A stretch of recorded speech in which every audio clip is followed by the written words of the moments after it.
Day 8 of 30 days ಚಾಲೆಂಜ್ಗೆ ಸ್ವಾಗತ. ಇವತ್ತು ಸಹ ಕಾಲೇಜ್ ಇದ್ದು 9:30, ಸೊ ಆರಾಮಾಗಿದ್ದು ರೆಡಿಯಾಗಿ ಕಾಲೇಜ್ಗೆ ಹೊರಟೆ. ಇವತ್ತು ಕಾಲೇಜಲ್ಲಿ ಇದ್ದಿದ್ದು ಬರೀ 3 ಕ್ಲಾಸು. ಮೊದಲು ಫ್ರೆಂಡ್ಸ್ ಜೊತೆ ಹರಟೆ ಹೊಡ್ಕೊಂಡು ಫಸ್ಟು ರೋಬೋಟಿಕ್ಸ್ ಕ್ಲಾಸ್ಗೆ ಹೋದೆ. ಇದಾದ್ಮೇಲೆ ಇದ್ದಿದ್ದು ಇಂಗ್ಲೀಷ್ ಕ್ಲಾಸು.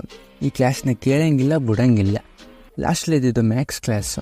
ಹೆಂಗೋ ಈ ಕ್ಲಾಸ್ನ ಮುಗಿಸ್ಕೊಂಡು ಮನೆಗೆ ಹೊರಡೋಕ್ಕೆ ಮುಂಚೆ ಕಾಲೇಜ್ ಹತ್ರ ಇರೋ ಕನ್ನಲ್ಸ್ ಬೈಕಲ್ಲಿ ಚಿಕನ್ ರೋಲ್ ತಿಂದೆ. ಟೇಸ್ಟಿನ ಅಷ್ಟರಲ್ಲೇ. ಸಂಜೆ ಕೋಡಿಂಗ್ ಕಲೀಲಿಕ್ಕೆ ಕೂತ್ಕೊಂಡೆ.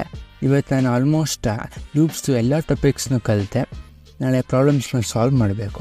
ಈ ಚಾಲೆಂಜ್ ಏನು ಅಂತ ಎಷ್ಟೊಂದು ಜನಕ್ಕೆ ಗೊತ್ತಿಲ್ಲ, ಸೊ ಅದು ಡೀಟೇಲ್ಸ್ನ ಕಮೆಂಟಲ್ಲಿ ಪಿನ್ ಮಾಡಿರ್ತೀನಿ, ಚೆಕ್ ಮಾಡಿ. ನೀವು ಸಹ ಸಿ ಪ್ರೋಗ್ರಾಮಿಂಗ್ ಕಲಿಬೇಕು ಅಂತ ಇದ್ದರೆ ಕಾಲೇಜಲ್ಲಿ ಅದು ಸಿ ಪ್ರೋಗ್ರಾಮ್ ಪ್ಲೇಲಿಸ್ಟ್ ಇದೆ, ತುಂಬ ಬೇಸಿಕ್ಕಿಂದ ಕೊಟ್ಟಿದ್ದಾರೆ, ಅದನ್ನು ಸಹ ಚೆಕ್ ಮಾಡಿ. ರಾತ್ರಿ ಜಿಮ್ಗೆ ಹೋದೆ. ಇವತ್ತು ಅಪ್ಪರ್ ಬಾಡಿ ವರ್ಕೌಟ್ ಮಾಡಿ ಇವತ್ತಿನ ಚಾಲೆಂಜ್ನ ಕಂಪ್ಲೀಟ್ ಮಾಡಿದೆ. ಇದಾಗಿತ್ತು ಇವತ್ತಿನ ದಿನ. ನಿಮ್ಮ ಸಜೆಷನ್ ಏನೇ